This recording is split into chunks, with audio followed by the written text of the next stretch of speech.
Broken bones, also known, AKA, as a fracture. Any of you have a broken bone? Probably. I mean, I'm trying to think. I had a broken collarbone, and then some dislocations, but that doesn't count here.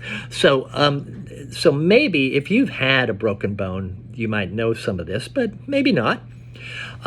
So what have we said about bone? We had talked about all of these perforating canals and central canals and canaliculi, and what did we say? Those allow blood vessels and nerves to make it from the medullary cavity out into the bone matrix. So if you break a bone, what do you think is going to happen? You're going to have bleeding. And so we start out, so when we talk about a fracture, and this is slide 14, when we talk about a fracture, it's any break in a bone. And the very first step in it is you have what we call a hematoma. That's a pool of blood. And so you have this hematoma, and you have these two ends of the bone there. And then what has to happen? We had said, how is bone formed? We had said it's through some kind of connective tissue or cartilage. So what happens next is you fill in that gap. You have this, bones broken, and hopefully they get lined up right. You've got a cast on there. And then you get this, what we call a fibrous cartilaginous callus, and it's basically the gap in between is filled in with this fibrous cartilage.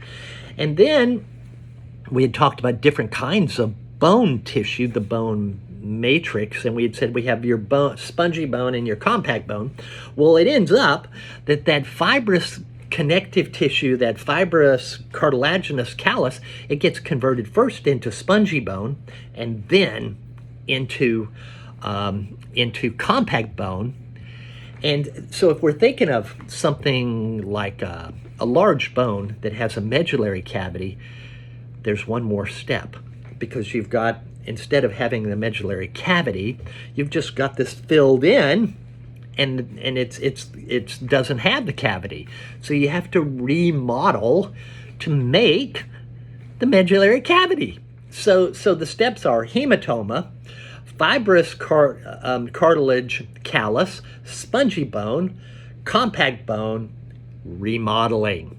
And so we have a picture of that on slide 15. And then the final two slides, well, we'll say slide 16, is talking about different kinds of fractures. We have something called a comminuted fracture. And I work for the National Marine Fisheries Service, and that's, you might think of fishing, and of course fishing is part of it, but that agency also regulates the seafood industry. So it's not just the fishing side, it's also the food side. And any kind of so I have some understanding and knowledge of the food side of things. Well, it ends up something like a hamburger or anything that's sort of a ground up meat. The technical food technology term for that is comminuted. And so if you have a fracture, this is about broken bones, right? If you have a fracture where you have a lot of pieces, the name they use for that is comminuted. So a comminuted fracture is a fracture where you have a whole bunch of little pieces of bone in there. Now, other times, especially with old people, you'll hear of them breaking their back and they'll have what they call a compression fracture. And it's not like, it's a vertical thing. So it's just the vertebrae crumbled, at least in one place. And so the bone is crushed. And so oftentimes older people will have a compression fracture of one of their vertebrae. There's things called spiral fractures that result from twisting. Epiphyseal, that's involving that epiphyseal plate or line. Depression fractures. My niece got hit by a golf club. And she had a depressed fracture, a fractured skull. She got okay. It's all cool. And then have you ever tried to break a stick?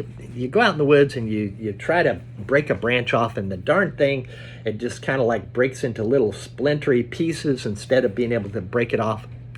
Called a green stick fracture. That's another kind. All right, the final thing we talk about before the next test. Yeah, this is the end of our material for the next test, test 2. The final thing we talk about is osteoporosis. So let's think about those hormones. So when we mention osteoporosis, you probably, if you know anything about it, you probably think of, old people. They tend to lose calcium. And it's true, they do. And what else is going on in their lives? Grandkids driving them crazy? No, that's not what I'm talking about. What else is going on physiologically? Their sex hormones are falling, and especially women. So you go along, and we haven't gotten to the reproductive structures, reproductive chapter yet, but basically the ovaries, under the influence of follicle stimulating hormone, when they're producing eggs, they produce estrogen. Well, after a certain age, you may not know it, but women stop producing eggs. You probably knew that.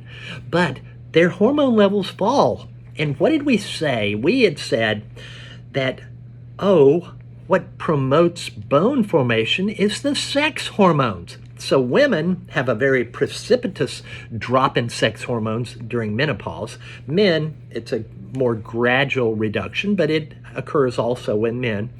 And these is like a major factor in leading to old age osteoporosis.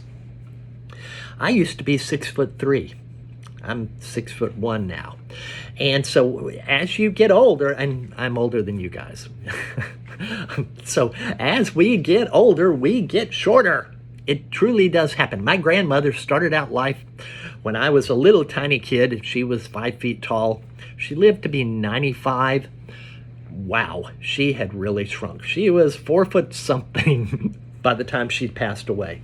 And it's because of this. So over life, after age 30, that's the over the hill age, you start to lose 1/16 of your height every year. Height loss of 1/16 per year. It's mostly in the form of spongy bone, but even as you get older, it's in the form of compact bone. So anyway, that's it. We're ready for exam 2 now. All right. You guys have a good weekend. We'll talk about this same stuff again on Monday. All right. See ya.